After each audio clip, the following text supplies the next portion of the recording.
আসসালামু আলাইকুম আমার ভাইরা বোনেরা কিরকম আছেন? আশা করি ভালো আছেন। আমি ইনশাল্লাহ ভালো আছি। আপনাদের মাঝে সরাসরি রান্নার আয়োজন, আর রান্নাটা দেখে বুঝতেই পারতেছেন কোনো অতিথি মেহমান বা ভালো মন্দ আয়োজন ভালো মন্দ মানুষের জন্যই। আসলে ভালো মন্দর উদ্দেশ্যে রান্নাটা তো আমার না, আমার পাশের ঘরের ভাবির রান্না। তার ছেলে বিদেশ যাব, অনেকজনের দাওয়াত দিছে, আমার এদের রান্নাটা করাইতেছে। তো অনেকজনে তো আমি রান্না করলে মনে করেন যে আমি রান্না করতেছি, আমি খাইতেছি, আমি রান্না করতেছি। আমি যে একটা ছোটোখাটো বাবুচি, এটা এরা বুঝতে ভুল করে যে আমি রাঁধতে পারি দেখে অনেকজনই আমার দ্বারা আসে রান্না করার জন্য, আমার বাসায় নিয়ে আসে। তো দেখা যায় অনেকজনে বলে তাদের বাসায় যেতাম কি না, কেউ বাসায় যায় রাঁধতে পারবো না। যদি ভালো লাগে সব কিছু কইরা খাইতে নিয়ে আসবেন, আমার বাড়িতে লাইনের গ্যাস আমি রান্না করে দিতে পারবো। কিন্তু কেউ বাসায় যাবো না, কিনা আমার তার গ্যাস খরচ হইব না, সরকারি গ্যাস। রান্নাও বিল দিতে হইব, না রান্নাও বিল দিতে হইব। আর রান্না রইল রাজনের মা, এর সচরাচর সপ্তাহে চিনেন, হ্যার ছেলে বিদেশ যেতেছে।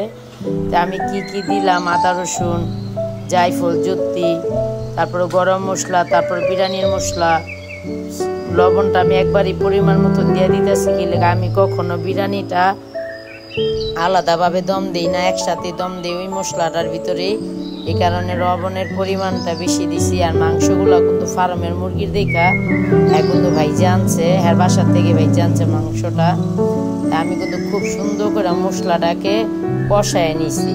যদি ফার্মের মাংসের ভিতরে আমি যদি মশলাটা কম কষাইতাম, যদি এটা গরুর মাংস হইতো বা খাসি মুরগি হইতো, সেই কারণে এটা ফার্মের মুরগি, এই কারণে খুব সুন্দর করে আগে মশলাটা কষায় নিছি। মশলাটার যে জাসটা জানি না আসে।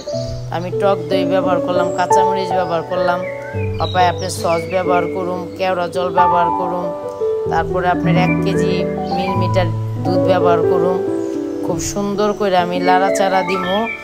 আর কি কি করি আমার সাথে থাকেন ও দেখতে থাকেন।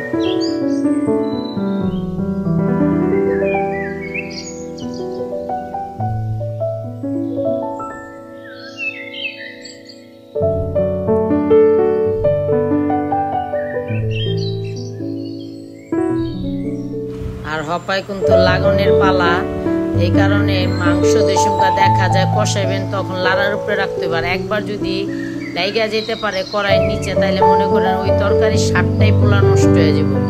মনে করবেন যতক্ষণ লাগতে পারবেন তরকারির স্বাদটা কিন্তু এতই বাড়বো। কোন কারণে জানি লাগে না, যদি তরকারি লেগা যায় তাহলে কিন্তু তরকারির স্বাদ নষ্ট হয়ে যায়, পুরা একটা গন্ধ আসে। আর পুরা গন্ধ আসলে কিন্তু পুরা একেবারে তরকারির যে একটা গ্যারানটা নষ্ট হয়ে যেত। আমার রান্নাটা কিন্তু খুব সুন্দর হয়ে গেছে।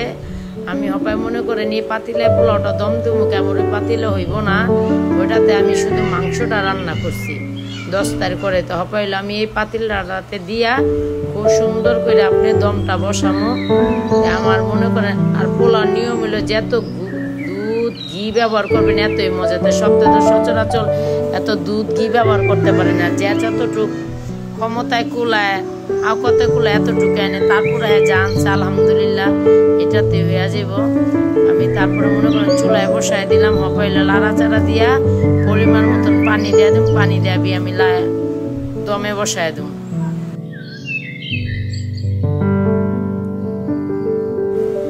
মনে করেন ছোটখাটো তো একটা বিজনেস দিছি আজকে 3-4 দিন ধরে, দেখতেই পারতেছেন। কিন্তু কিছু ওই যে ফটকাদের জন্য মানুষের বিশ্বাস করেন, এটাই নিয়ম।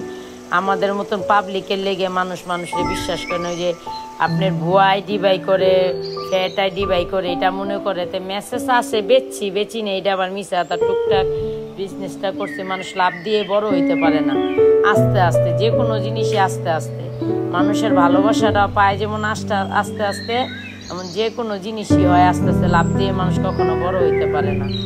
আশা করি যে নিয়ত করে বিজনেসটা দিছি ইনশাল্লাহ পূর্ণ হইব, কিন্তু একটু সময় লাগবো যদি আপনারা আমার পাশে থাকেন। আর আপনারাই যদি আমার পাশে না থাকেন আমি কখনোই কিছু হইতে পারে। মানুষের পাশে না থাকলে কখনো কিছু হইতে পারে না। যে কোনো জিনিসই আমরাই ক্ষতি করতে পারি, আবার আমরাই উপরে উঠাইতে পারি। মনে করেন আমি পানিটা দিয়ে দিলাম, ঘিটাও ব্যবহার করলাম, লাড়াচাড়া দিয়ে খুব সুন্দর করে আমি হপায় দমে বসাই দেবো। আর দমটা হয়ে গেছে, আমি আবার আরেকটা লাড়া দিয়ে দেবো। দেখতেই পারতেছেন চাইলগুলো কিন্তু খুব সুন্দর ফুটে গেছে খুব সুন্দর ঝরঝরও হয়ে গেছে বিরিয়ানিটা। মনে করেন মানুষের নিজের রান্নাতেও তো ডর করে, না হইলেও হোক না হইলে না হোক, যেমনি খুশি এমনি খাম। কেউ যদি কিছু একটা রাঁধতে দেয় ওটা কিন্তু ভিতরে একটা মানে ডর টর লাগে, এই বুঝি নষ্ট হয়ে গেলো বা কিছু ভুল হইলো নি। তা আমার বিরিয়ানি রান্নাটা কিরকম লাগলো কমেন্টে জানাই দিয়েন। ভাইয়েরা বোনেরা ভালো থাকবেন, সুস্থ থাকবেন। আসসালামু আলাইকুম। যেভাবে আমার পাশে সবসময় থাকেন এইভাবেই থাকবেন। লাইক শেয়ার কমেন্ট দিয়ে দেবেন, বেশি বেশি সাবস্ক্রাইবার আর কমেন্টে জানাবেন আমার ব্যবসাটা দেওয়ানোর জন্য কেমন হলো।